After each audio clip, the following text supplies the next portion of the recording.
is going to have to answer to the American people is, what exactly are the terms of these loans? What type of documentation do you have on these loans? Were you going to pay these loans back? Were these forgivable loans? Were these grants? If so, in addition to influence peddling, which we have clearly proved the Bidens were doing, they have tax fraud implications with the IRS. When are you expecting to issue the subpoenas to bring Biden family members in front of your committee? And how many subpoenas are you expecting to issue?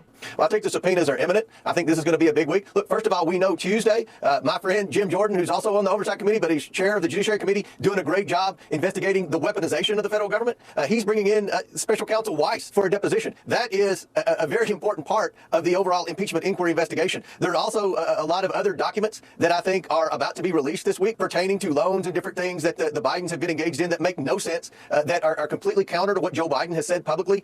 We're also, as you know, we've subpoenaed a lot of bank documents, and it's taken a long time to get these bank documents in. We're waiting on a few more documents to come in that we've successfully subpoenaed, but it's taken forever. And again, Maria, I don't think the average person can imagine how many different checking accounts the president's son had. And considering he didn't have a legitimate business, that in itself is an enormous red flag. So once all those come in, I think you're going to see swift action on Biden's. And I would predict somewhere around 24 subpoenas in the very near future. 24 subpoenas. Subpoenas are imminent. And you said each of these LLCs had dozens of accounts attached to the LLC? Some LLCs had a single account. Some LLCs had multiple accounts. But, it's been very difficult not only to obtain all of the bank statements, but to put the pieces together. Again, I can't emphasize this enough. This was a very organized criminal scheme by the Bidens. And here's the problem for Joe Biden. He lied about his knowledge and involvement of his family's shady influence peddling schemes. We've proven the family was influence peddling. Even the Democrats and the media won't touch that. We have proven the Bidens were influence peddling. Now what we're looking at is Joe's involvement. And what we have proven in the last 2 weeks with the checks to Joe Biden is Joe Biden benefited directly from his family's shady influence peddling scheme. And it doesn't matter whether or not they come up with some type of document that says it was a loan, which it wasn't, but let's just say